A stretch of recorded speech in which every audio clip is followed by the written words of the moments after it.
Hello, everyone, and welcome to today's Expert Tactics to Accelerate Your Sales webinar. So my name is Carmel Granahan, and I'm part of the growth team here in OnePageCRM. So I've been working here for almost 3 years, working primarily as part of the B2B sales team, marketing, and the customer onboarding process. So we're delighted to have our two guest speakers with us today. The first guest speaker is Alan O'Rourke, who is Vice President of Growth here in OnePageCRM, with extensive knowledge over 15 years experience as an entrepreneur, also in sales and marketing as well. He's also founded several other companies and is author of 2 and soon to be 3 marketing books. So keep an eye out for those. And then we're also being joined by Neil Patel, who very nicely agreed to come on the webinar with us. So Neil is one of the top online marketeers that there is going at the moment. He's co-founder of Crazy Egg, Quicksprout, Hello Bar, and was actually recognized by President Obama as being one of the top entrepreneurs by the age of 30. So they're both come from very experienced backgrounds, and it should be a really great session. So I would encourage everybody to ask your questions by typing in the chat window or the Q&A section. We've lots of people on standby here, so feel free to give us a shout out on Twitter. We're using the hashtag B2B Sales Tactics, and just put at OnePageCRM B2B Sales Tactics. And of course, you can ask questions in the Q&A as well. So I'll hand you over to Alan now, who's going to talk you through one of the tactics that he used to generate millions in B2B sales last year. So feel free to keep the chat going and interact as well throughout the presentation. So we look forward to having you on board. Okay, Alan, it's over to you. Thank you very much, Carmel. Hi, everybody. Thank you very much for joining us today. So Alan is my name. Great introduction there from Carmel. So today, myself and Neil, we're going to cover 2 sides of the lead generation tactics. So myself, I'm going to cover the outbound email prospecting, basically how to build a low-cost lead generation team, the email message that generated all our leads, and I'm also going to cover 2 of my biggest mistakes so that hopefully you can avoid them. And Neil later is going to look at inbound, generating leads with high converting content, increasing traffic and click-through rate on your site, and along with that, some real examples of inbound content. At the end, we'll have some time for some quick questions and answers. If we don't get to all of your questions, we will try and follow up with you afterwards. So don't worry if you don't, if your question doesn't get answered at the end. At the end of this webinar, we also have a free download with a few different resources that we mention throughout the presentation. And of course, we're running a competition with 2 hours of consultation with me, where I talk you through the outbound email prospecting and sit down with you and see how you're doing it and see if we can look at ways to improve that. So we sent an email out about that before the webinar on how to enter, basically by sharing the webinar, but you can also enter during this by tweeting with the B2B sales tactic hashtag that's at the bottom of the screen. So let's jump straight in. This is myself, and Carmel pretty much covered everything here, so I'm not going to dwell on this. I'm going to skip quickly past it. So I'm going to talk about, so of course there's 2 sides of customer acquisition. There's inbound and outbound. Later you'll hear from Neil, who's the absolute master of inbound. And I'm trying not to come over all fanboy, as I'm a huge fan. And he makes me look good, as basically I follow everything he writes about, and it works. So definitely worth a listen. And so I'm going to talk about inbound, 2 of the biggest mistakes I made starting out, and the cold email template we use. And so let's get going. So in the early days of a previous company I was working in, a company called Work Compass, we had this brilliant HR employee performance product, and we needed to start selling it. The options were inbound and outbound. Now, I had experience at the time with inbound, And while I knew it was cheaper, it would take a while to ramp up and scale as needed. So we decided to put our primary focus on outbound prospecting while building up the inbound in the background. So the team started obviously enough with leveraging their own personal network, my personal network, but of course that quickly ran out as the company grew. So we needed an outbound process that was sustainable and scalable. Now, just we've a great group of people signed into this webinar, and perhaps you can type in the chat what your current role is in your company. So maybe we can tailor some of the content later to be more geared towards you.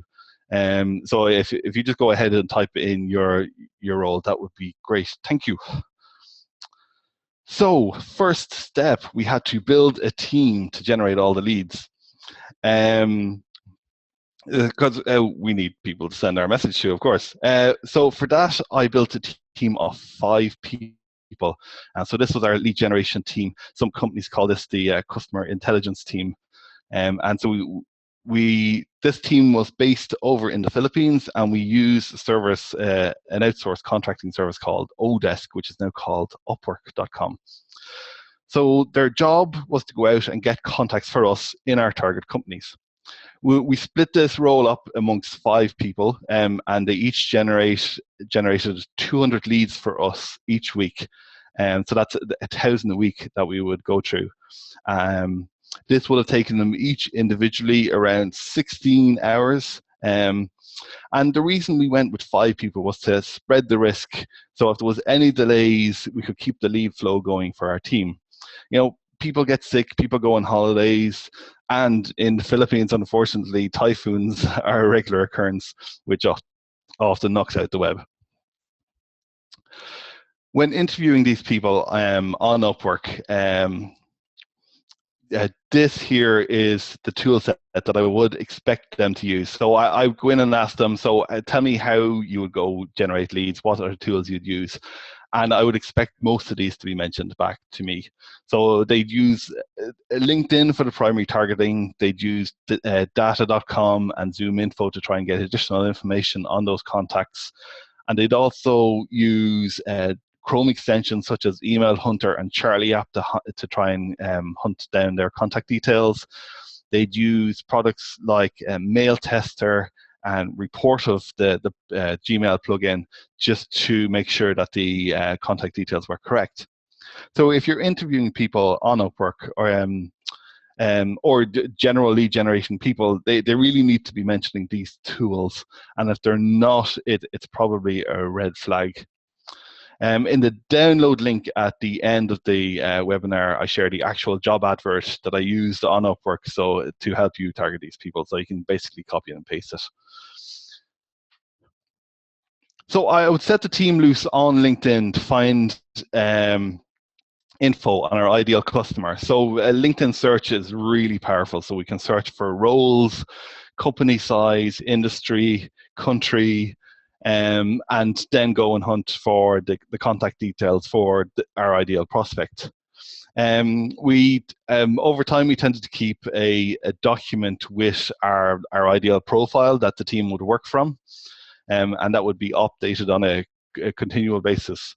But we also seen the need to keep an exclusion list. So over time, the sales guys would find out that talking to particular industries or particular roles are not worth talking to, either just not a fit, general waste of time, too long a sales cycle, etc. So that was probably an important learning for us in developing this process, maintaining that exclusion list.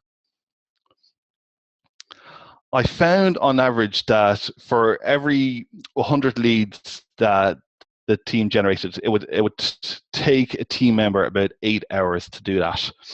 And the average cost of that was about 25 cents per lead.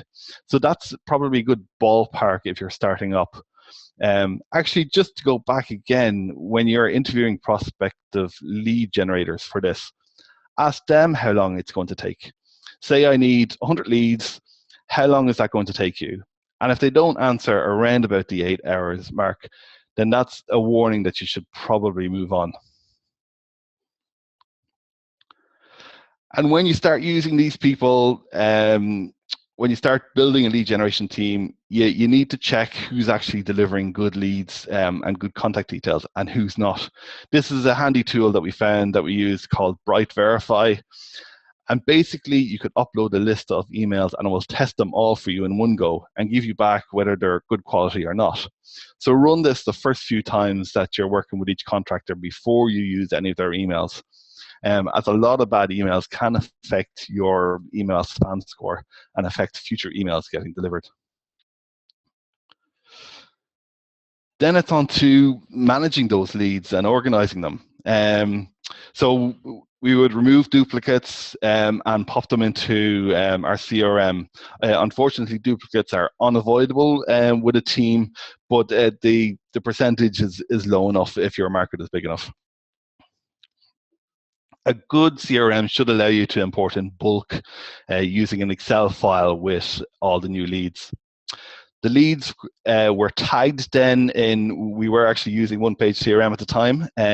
So the leads would have been tagged inside that and we would track the source, the time emailed, who created the leads, and what were the details of that lead. So after a few weeks, we would start measuring and we would start looking back at previous campaigns, and we would organize this on a week-by-week basis. So we'd send 1,000 leads in 1 week, 1,000 leads in the next week. And so we'd be able to measure from week to week how things were performing. And we could look back and see what was the cost of success for each of those weeks, each of those campaigns. And because we tagged each of those leads, we could see why they were effective or why they weren't being effective. And we could also see who were the low performing members of the team, so perhaps you could move on to other team members. And I'm going to show you some real results shortly from one of those campaigns. The first message we started sending out was based on the framework from the book Predictable Revenue by Aaron Ross. The beauty of predictable revenue when creating prospecting mails is not asking for a sale, which seems kind of counterintuitive. It's actually asking for a referral to your target in the company that you're targeting. So once you get that referral, it then turns a cold prospect into a warm referral, at which point the sales guy gives them a call. So the person you're calling, they're a lot more receptive then at that point because they've been referred. The mail, as you can see, is asking for help, and people that by default really want to help, so it's a great foot in the door. And I'll read it quickly. So it's hi John, my name is Colin. I'm an account executive with Work Compass. We help companies like yours improve their staff performance levels. So I'm researching to see if your company is a good fit for a solution like ours, and would like to talk to whomever at company is responsible for the annual performance review process. And if that's you, could we set up a call? And if it's not, could you put me in touch with the right person? I really appreciate the help. So starting with that, we kept testing different messages each week and tracking who was responding. Our message eventually evolved away from asking for the referral and targeted the specific job of head of HR. So we would target them directly. And we tested over 30 different messages, probably 1 week, and it was message 19 that continually worked best for us and we kept going back to. And that is, you'll be able to download that message at the end of this presentation. It slowly evolved to become a sequence of emails as opposed to just one. And interestingly, you would find that the response rate from the first email would be a similar response rate to the second email with different people, and a similar response to the third email. So it's worth following up on people. Our best subject line from all our messages was very, very simple, and it was quick request, and that was it. Now, language differences. So we did test our messages in the US and UK markets. Generally, we found that what worked in the UK would also perform well in the US. However, what worked in the US did not translate as well to the UK market.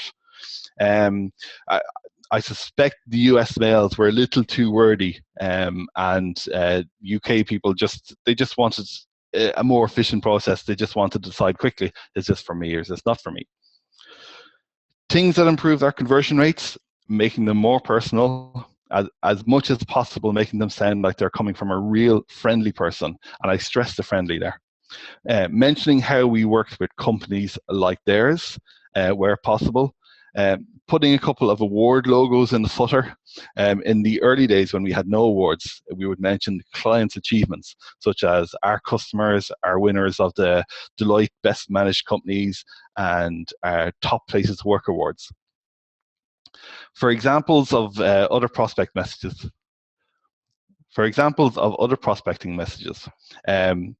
these are not covered in the predictable revenue book. Go to sites like close.io. They have a good selection to work through. Breakthroughemail.com is another one. HubSpot have a good selection. And probably HubSpot's examples, they're more geared towards a freemium model where the prospect has used some aspect of your business or downloaded a resource beforehand. And then our emails are more geared around that. Now, our biggest mistake one. Suddenly, just before the summer, while we were working on this, we noticed our response rate had a big drop, and we could not figure out why. Delivery looked fine, open rate looked fine, our message had not changed much that we could see, and we immediately went back to the previous message, but the issue persisted. It was a scarily stressful time. It suddenly dropped to no leads and have a sales team waiting, twiddling their thumbs. The issue turned out to be the rendering of the email in Outlook, which most of our customers were using. And actually, we were sending it through Gmail, so we didn't notice it at the time. The problem we tracked down to copying and pasting the messages as we were constantly updating messages, testing new messages, and making tweaks and changes. The formatting changed, and it wasn't showing up in our Gmail. The Outlook message looked unusually large. It suddenly looked like an email newsletter instead of a personal message, and people stopped responding to it. So we found a tool called litmus.com, litmus.com, to find the problem. It basically shows how your email renders in different email clients. And after that, we use it every time we change the message in future. So that's something for you to look out for. Now, sending. Again, we used Upwork to hire a great SDR to send the emails. You need an admin, organized type person here with a great attention to detail. They need to be smart and great at following a process.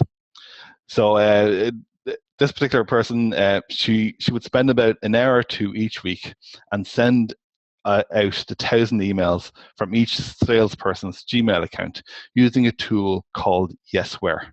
So Yesware allows you to set up a sequence of emails and track if they bounced, opened, or were replied to. And basically, she'd set it up, and then all the emails for that batch were automatically going out for the next few weeks. Using an SDR like this allows the sales guys to focus purely on selling to interested leads. The first the sales guy hears from a lead is if they reply to the original email that they were interested. They then carry on the sales conversation, and the prospect had no idea that someone else was involved in the first email. So again, OnePage was a great tool for us at the time in terms of setting up the next sales action for each lead and make sure that none of them were dropped. This is our actual results after a few weeks of using this process. So in this particular week, we sent out 870 prospecting mails. We had an extremely low bounce rate of around 13%, and we had a really high open rate of 33. So we've actually had an open rate up to around 55% for some mails. Unsubscribes, pretty low rate, and the absolute killer is we had 0 abuse complaints from sending this prospecting message. I've had marketing mails where I haven't got that low, and we found this really incredible because we were incredibly worried going into this process. And so we got an interested rate of replies back, yes, I'd like to talk to you, I'd like to have a demo, of about 1.57%. And the abuse complaint, we put it down to just being a nice, friendly, non-pushy email from the sales team. It's trying to address a problem that we know these people have, and asking it in a nice way, and in a way that shows that there's a real human being behind it. So over time, our interested rate settled down to about 1% for a really, really cold email list where we couldn't find a way to find some relationship with them, and up to 5% if we could find some kind of connection. Some things we tested that affected this conversion rate. So LinkedIn groups were interesting in that we were able to use membership of those groups to show interest in a particular topic and a connection. So if they were able to show, if they were a member of the performance management, of one of the performance management LinkedIn groups, then we knew that it was a very high chance that they'd be interested in a solution like ours. If the prospect was local, they might have heard of us or of one of our clients, and if not one of our clients, then one of their awards they probably heard of.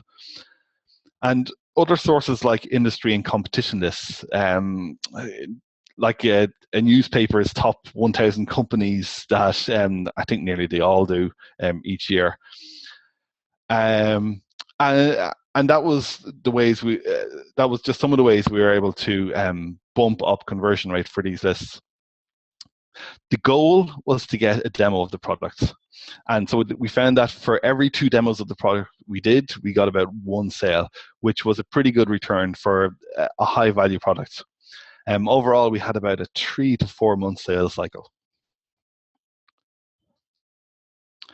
The added benefit of this for marketing when we developed the inbound, eventually developed the inbound channels, is that sales were actually out there talking to real life customers, and they were able to give a great insight into the buyer's persona. We made a lot of assumptions about who our customers were and what problems they're trying to solve. But after a few months, we were able to talk to sales and dig into the notes and emails recorded in OnePageCRM to build a pretty comprehensive buyer persona. Who we were originally targeting and what their main worries were and what their internal buying process was very different to what we expected. And this made us change our inbound marketing efforts, which suddenly became a lot more effective. Tagging leads in the CRM was essential for this. It led us to go back and research older campaigns, filter and search deals, and look for common traits for deals that actually came true and where we wasted time. So if you have a CRM that you're able to copy mails to, this is a lifesaver down the road. Our biggest mistake there was one costly mistake which we made, which dovetails nicely into Neil's section. So after about 6 months of prospecting to thousands of people, I realized we were leaving quite a lot of money on the table. I added one more mail to the sequence to ask them to subscribe to our mailing list for future updates and resources. It was a total dull moment. They might not have been ready to buy right now, but that does not mean that they were not interested in the future. And when we added it, we suddenly got a heap of new signups each week that would have been dead to us if we hadn't done it. People we thought we'd lost. So that's it. Just to recap, you can build a great outsourced team at a low cost. LinkedIn is a great way to identify leads, and there's a few tools out there to help you find out what their contact details are. Make sure and tag and organize those leads so that you can go back and look for trends at a later date. We've got the prospect message for you to use yourself and download as a starting point. Make sure to send and track results, and use this data to build a buyer persona to help you target your inbound marketing. And of course, a few of our embarrassing mistakes. So I'd like to hand you over at this point to Neil, and I'm looking forward to this part of the webinar. And so Neil is from neilpatel.com, also quicksprout.com, and a lot of you know him because he's a founder of Crazy Egg and Kissmetrics and a number of other great tools and great pieces of software. He's created $4 million businesses, and he consults a lot of other great businesses too. His recent project that he's been blogging about on the site, nutritionsecrets.com, I've really enjoyed tracking, and it's the progress of taking a blog from 0 to 100,000 in monthly revenue. And so it's over to you, Neil. Thank you very much. No problem. Thanks for handing it over. So I'm going to teach you guys how to generate B2B sales through content marketing. Here's my Twitter information, hashtag. You can use the one that Alan provided earlier. And I'm going to show you how we grew Kissmetrics to over 1 million visitors a month, and we're generating thousands of leads. It varied month over month, but typically on a good month, we could generate easily 15,000 inbound leads, which is a lot. So when you look at this, the traffic for a 30-day period, over 1 million visitors, 832,000 uniques. Again, a lot of traffic, right? And you don't have to convert 5, 6, 7% into leads. Those are high numbers. But with inbound marketing, it's easy to get a lot of traffic. Much of the visitors, or a good portion of them, won't be qualified, and that's okay. But even if 1, 2% are qualified and they turn into leads, that's more than enough. So with the blog, it took us 61 infographics and 1,343 blog posts. That's what it took for us to first hit 1 million visitors a month. Now keep in mind, we didn't do this over a year, but after 3-4 years, it really adds up. I have a buddy who owns a nutrition or fitness blog called Muscle for Life, and they barely published any content in the last 12 months. And from January 2015 to January 2016, they saw a 40% increase in traffic, mainly from search. It just shows once you create the content, you lay the foundation, you can keep seeing more growth and more benefits from doing all this inbound marketing stuff over the years, even if you don't focus on it as much as you did when you first started. So the first step is to create content. Without content, no one has anything to read, and you're not going to generate any leads. The most thing that people forget about content is it's all about the headline. It doesn't matter if you have amazing content. If no one reads the headline, or people don't like the headline, they're not going to click through and read the rest of the post. So the stat that I love sharing is 8 out of 10 people will read your headline, but only 2 out of 10 people will read the rest of your post. That shows you're only getting 20% of the people who read the headline to read the rest of your content. So if you want to improve the number of people that are reading, focus on the headline, right? So here's some general headline rules. Numbers and negative words increase click-through rate. So if you look at magazines, you're going at the grocery store, you're checking out, you'll notice that a lot of the magazine titles, the headlines, have numbers in them. You also want to keep them under 65 characters for search. If they get too long, what you'll notice is they'll get cut off and they'll be a ... that Google places. You also want to make sure the headline matches the content. I've tested this out many times in which I tried creating really viral headlines, but if it doesn't match the content, it won't do well. People catch wind of it and you'll tarnish your reputation and brand. Again, I was only doing this for testing. I don't recommend doing it. And again, make sure it matches the content. We've also found that odd numbers perform better than even. So if you're doing a list post, we found that 11 works better than 10, 21 works better than 20, 101 works better than 100.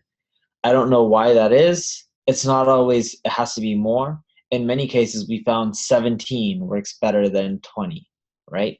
But in general, we found odd numbers to perform better. The larger the odd number, the better. If it gets too large, like above 100, it's overwhelming, and you'll find that a lot of people won't read through. So you got to find the sweet spot. You want to pick something that shows value, but not too much. So usually numbers between 10 and 20 are a good start. Aim for 6 words. If you use more than 6 words, that's fine. But if you start using 8, 9, it's too many. If you start using 3 or 4, you're not being descriptive enough. And you'll find that the visitor quality that you're getting is much lower. So 6-word headlines typically convert the best from what we've seen. You also want to avoid using words that have multiple meanings.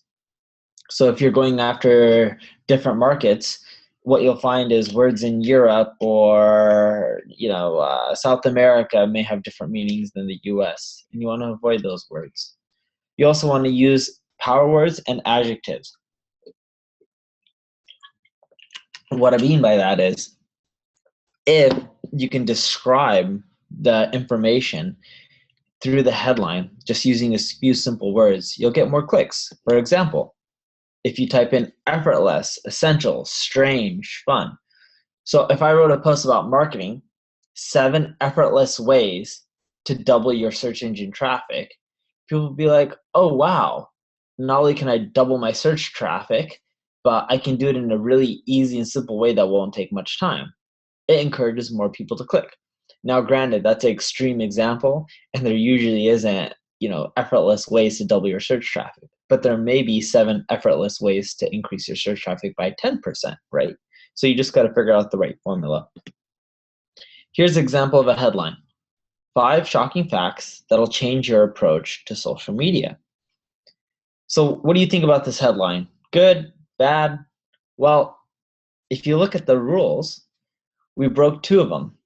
Now, unlike school, right, that has a grading system of A, B, C, 2 out of 7 isn't too bad. You don't have to get an A, in which you don't have to get 90%. If you miss 1 or 2 of them, no problem. You start missing 3 or 4 of them, that's probably 1 too many. But rules are meant to be broken, and it's okay. Just make sure the headline flows smoothly, and overall you're following most of the rules. Once you have your headline down, you want to create content that teaches. Not just any content, but content that is actionable, informational. Someone can read it and be like, wow, I know what to do with this information. Let me go and take it and implement the steps into my business, so then that way we can get more results. If you create content like that, people will not only keep coming back, but they'll share your information with their friends and other people and be like, oh, you got to check out this content that Neil wrote or OnePageCRM wrote. And that's the type of information you want to create. If you don't, then you'll get some traffic, but you won't get a loyal audience, which means you won't see too many conversions from a visitor to a lead. You also need to be consistently awesome. Writing 1 good piece of content isn't enough. If you write on a consistent basis, like weekly or 2-3 times a week, or even ideally 7 times a week, the better results you're going to see. You don't want to take breaks either. I once got tired of blogging on my personal blog, Quicksprout, and I took a month off. My traffic was consistently growing at that point until I took a month off. And when I took that month off, not only did my traffic dip, but it took me 3 months to recover back to when I was just blogging consistently. So not only did it go down, but the next 2 months after, I was blogging religiously, and I still wasn't getting back to where I originally was. It just took more time. So don't lift your foot off the gas pedal. If it's working, double down on it and keep doing more and more of it. You also want to create a conversation. With your posts, don't treat them like a lecture. If I was just talking at you and there was no engagement, then it would be like a lecture. You'd get bored, right? Well, you can use simple words like you and I within your blog post, or even ask a question to create more engagement. By doing that, you'll find more people read the rest of your blog post and respond or leave a comment, and then you can respond back to them. To get more people to also leave a comment, you should ask a question at the end of every single one of your blog posts. It's a simple rule, doesn't take long to throw in 1 little question, and again, it'll encourage more comments. So now that you got the basics down, let's cover some more advanced stuff. The average web page that ranks number 1 on Google contains 2,416 words. So what does this tell you? Well, if you want to rank well, you need to have a lot of words. If you have 1,000 words, you'll find that you won't rank as well compared to people who write much more thorough content. And this shouldn't mean that you should just keyword stuff and add in a ton of junk text and fluff. Instead, you should focus on writing really valuable information that is in depth, especially in the B2B arena. It's not consumer. You can't just show beautiful images and expect it to go viral. The other tactic that I love using is infographics. On Kissmetrics, we generate 4.5 million visitors, 57,000 backlinks from 4,000 plus unique domain names, all from infographics. Here's an example. How do colors affect purchases? 5,000 tweets, 6,000 likes, and 1 radio show interview. Not too shabby. Bounce rate demystified. This one, 2,000 tweets, 600 likes, 300 LinkedIn shares. Again, not too bad. If you notice these infographics, they're very relevant. Analytics company, right? This one's on conversions, colors affecting purchases. This one's on bounce rates. With infographics, if they're not related, so if you talk about computers and servers and you're a dentist company, won't do well. Again, extreme example, but you're in the B2B niche, most likely, so you should stick with infographics that are related to solving problems for your ideal customers. You also want to keep them visual, limit the word count. A lot of people like putting in a ton of text into infographics. I don't know why. The more visual they are, the better off you are, right? The concept is to take complex data and make it visual and easy to understand.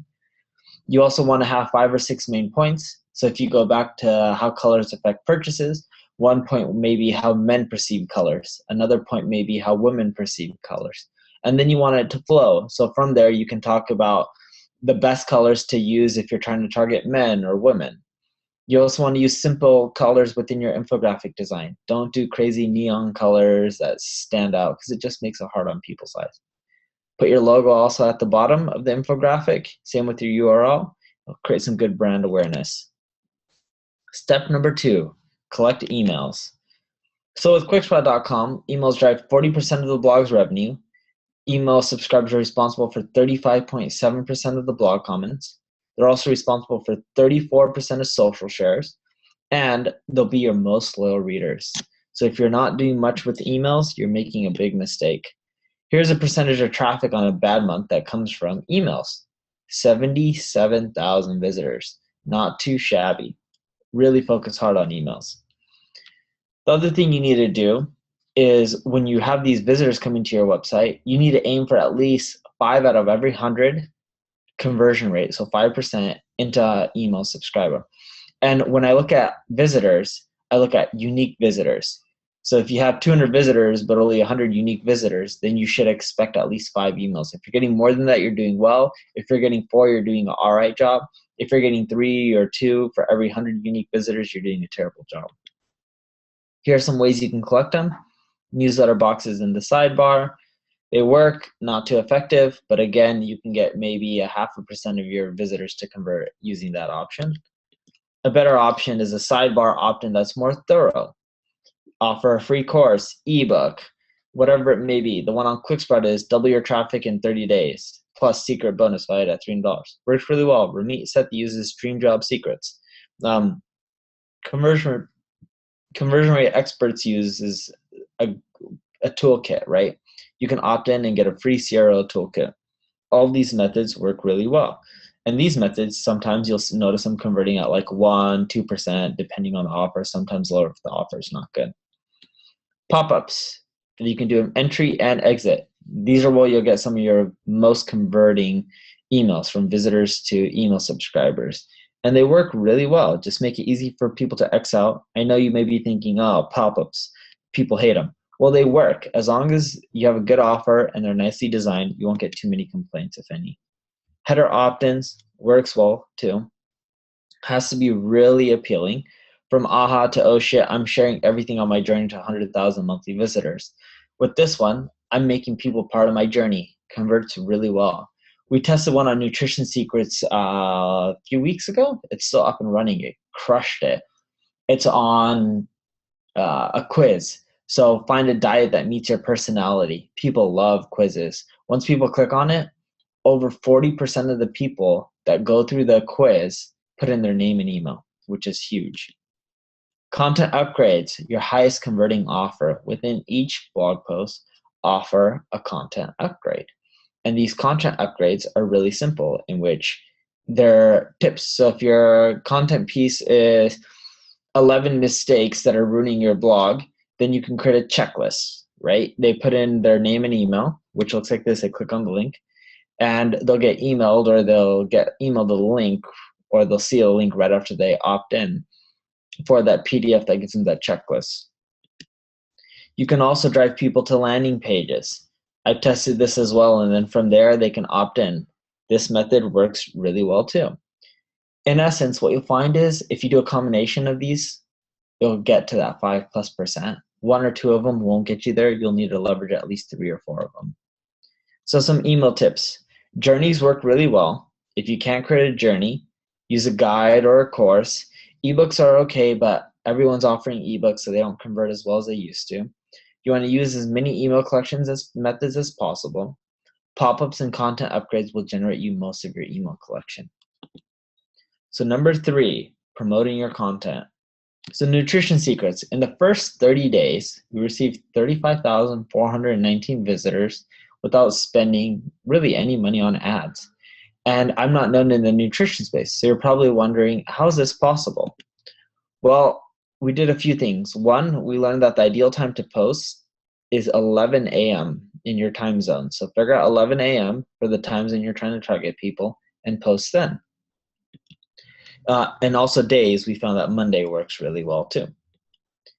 So with emails, just because you post then doesn't mean you should send out emails then. We found out sending emails, few a month, 1 to 4, sending out emails around 6 a.m. during the ideal time zone of the customer you're trying to attract worked really well. So that way when they wake up, they go into work or whatever it may be, the email's right there. And if you send it the day before at night, you'll find that it's at the bottom of the list. But if you send it early in the morning, it's usually at the top of their inbox. Here's a template. Hey, I just want to share my latest blog post. Put in the title, make it clickable. 1 or 2 paragraphs from the post. Click to continue. Thanks, Neil. P.S. If you want to see, how I can help you grow your traffic when you go here. Now, the purpose of the PS is to get them to go to one of your landing pages or an area of your site that can make money. So if you have a software solution that you're selling, PS, if you want to see how we can help increase your sales or your conversions or your lead to closing ratio, go here. And that could be a sign up for your product or get in touch with someone, right? So ideal time to share on the social web. Now that you have your content up and running, you're sending out emails. We found midweek and weekends around noon and 6 p.m., again, in your ideal time zone, work really well, especially on Twitter. So we started sharing during these times, and we found it to produce really good results. The other strategy that we did with Nutrition Secrets, and this works for any niche, especially in the B2B niche, is for every 1,000 words of content that we produce, we linked out roughly 25 times. Sometimes it was a lot less, sometimes it was a bit more, but it ranged. And we didn't just shove in links for the sake of it. We added links when it made sense. And this was to external sites that backed up our points where we're getting data from and insights. And when we were doing this, we would email out people when we linked out to them and say like, hey John, I just want to let you know I linked to OnePageCRM. Huge fan of your content. Feel free to check out my latest post. Cheers, Neil. P.S. If you share my post, it won't just make my year, it'll make my decade. And that's how we started generating a lot more social traffic, was just from that simple email message. We also started cross-linking. And cross-linking for us produced a lot of results, in which in our sidebar, we created these guides, these really detailed content pieces that allowed us to try to dominate for really competitive keywords like online marketing, right? As you can see in the guides area, there's an advanced guide to SEO. It's all right here on the right side. Advanced guide to content marketing, etc. And when you Google like online marketing, here's Quicksprout, number 1. Didn't pay, didn't do any manual link building, just cross-linked throughout the blog, did some internal links. When we linked out to people in the guide, we emailed people letting them know. It helped us get more social shares. Some of them even linked back to us. And that helped with our rankings. So when you're cross-linking, there's a few tips. Focus on high quality content, in essence, guides. The guide that we talked about or linked to is 30,000 words. That's a lot. You also want to spend money on the design. The prettier the guide, the better off you are. Everyone produces content, but not too many people produce pretty content, and that's the key. The more pretty your content is, the better off you are. You also want to cross-link within your content and in your sidebar. So I showed you a sidebar example, but let's say I was writing a post on online marketing. I may link to the beginner's guide to online marketing as a reference.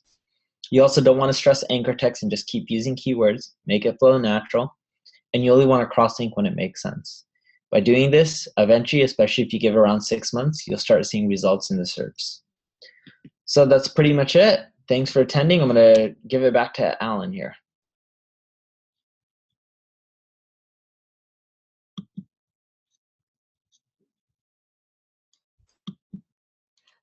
Okay, great. Thanks a million, Neil, for that. We really appreciate it. Learned lots there, especially about the posting on social media and social networks and the different times to post, which I think is always a good thing to know. So we have a few questions. We have time as well for a couple more. So if anyone else wants to type their questions in the chat window. I'm going to give the first question is for Alan. So it's from Eric. So Upwork contractors, did you require that they had one of the premium LinkedIn memberships? What was your approach there, Alan? Yeah, so we thought going in that would be needed, but it turned out no. And to be honest, I don't know the exact details of why not, but none of them needed it at all. There's some things you can do in LinkedIn around about search where if you just change your query ever so slightly, you can get around their search limits. And they pretty much all were fine doing that. And the fact we only had them looking for about 200 leads each week, we had no issues with LinkedIn's limits. So no is the answer. Okay, great. Actually, that's a good one to know as well. Neil, if you're still on standby there, a question for Neil, which is quite a good one from Victor. How do you start distributing the content if you don't actually have an audience yet? You're linking out to people and you're emailing them, like I mentioned earlier, like, hey, John, I want to let you know I linked out to you my latest blog post. I'm a huge fan of yours. Feel free to check it out. And that's how you start getting distribution and shares, because all those people have social profiles. Okay, great. Yep, that makes sense. So you kind of start off, with what you have, and then hopefully you build up by sending these outbound emails and they share them. That's correct. Okay. Yep, sounds good. It definitely makes sense. Another question here for Victor, for Alan. It's from Victor. How do you deal with consulting leads who take ages to either accept or deliver on a proposal? So it takes a long time for them to come back to you. So what do you do in that scenario? So yeah, you're really on the cold face there, and to be honest, it would have been the lead sales team who would have been doing that. But from my conversations with them, my understanding is you always need to be the one setting the next action with a prospect. So you need to be setting when is the right time for you and them to talk again, when they should be talking to the rest of the people in their company beforehand, before you have that conversation. So I think the issue there is that you're letting them set the timeline and not you. Perfect. Yep, that definitely makes sense, Alan. I know, well, obviously working with OnePageCRM, which is very much a sales-focused system, it's all about setting that one next step. So, for example, if someone's not getting back to you, then you should be reaching out to them. And the best way to do that and get reminded is by setting your next actions in OnePageCRM so that you know to reach out. So I'm just wondering, any other questions from anybody? Just to let you know as well that Neil actually runs a customer acquisition webinar on a weekly basis. So I'm just going to type the link to register for that webinar in the chat window. So feel free to join that. Neil, if you want to personally invite them, you're more than welcome to. Yeah, no, I appreciate you guys joining. We just give a ton of free tips for like an hour and teaching you how to get more traffic and more leads and conversions, especially for B2B sites. Good. Good stuff. Just one final question. This is for you, Neil. It's from Duncan. What times of the day did you find were the best to send your cold emails?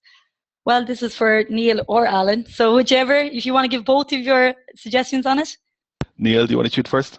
Yeah, so I do more so cold marketing emails versus more cold sales emails. So Alan may have some input for sales, but for marketing, I found that early mornings work really well. Okay.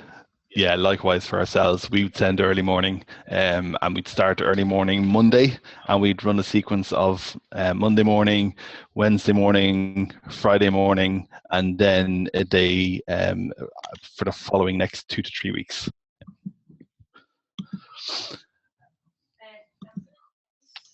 That sounds good. Perfect. I think we just have one more question here, actually. The question seems to be starting to come now, so we'll just take one more question. From Jill, what infographic software would you recommend, Neil? Infogram is pretty good. I use that myself to create my own graphics. Okay, good stuff. And can I pop in on that, just Carmel? Sure, yep. Yeah, no, a lot of the stock image sites have basically infographic sets, so you can buy one image that has almost all the elements that you could use for an infographic, and they can be a great way to quickly start off building an infographic, but you do need some kind of graphic editing software for them, but it can be a good quick start if you have someone on your team. Okay, great. Good stuff. So I think we're going to leave it at that for today. There is some questions that we will follow up on from myself here on OnePageCRM. So we have Alan on premise. We were very kindly joined by Neil today, so he gave us lots of insights and information. So thank you, Neil. No problem. Having me. And yes, we look forward to working with you. Keep the questions coming in. You can always email me directly on carmelg@onepagecrm.com. Keep the conversation going on Twitter by just using the hashtag B2B sales tactics. So keep in touch on that. Just remember as well, we're also giving away a 2-hour free consultation with Alan. So all you need to do is just give us a shout out on social media, whether it's Facebook, Twitter, or LinkedIn, or retweet the email or that we sent you already. So we're going to be choosing a winner in the next 48 hours. So you have 48 hours to get onto that. So feel free to make the most of it. So again, thanks a million to Alan and to Neil for joining us, and of course to you, the audience, because without you, I suppose we wouldn't have a webinar. So thanks again, everyone, and we look forward to hearing from you again in the future. Okay. Thank you all. Bye. Thanks, Neil. Thank you. Take care.